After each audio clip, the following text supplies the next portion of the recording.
Hi friends, I'm Tarak. You're watching Tech Made Be Unique, and today we're going to see about how to create this troll face video by using Snapchat filter on your Snapchat. And if you are new to this channel, make sure to click on subscribe and below. We just quickly move on to the video. Open your Snapchat first, then you just need to click on swipe up, and you can find the search option. In the search, you just need to type as troll face.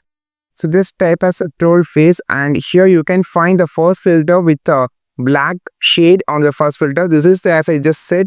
So if you just open your mouth, you have the music sound on the background with the different type of troll faces. You can see there is a different type of troll faces coming on the reels of filter. So you can have a different type of faces. You can see still open your mouth. It will be have the face reaction like this. So, and with the sound, I just muted the sound for the copyright things. And this is how you just create this troll face video on your Snapchat by using the Snapchat filter.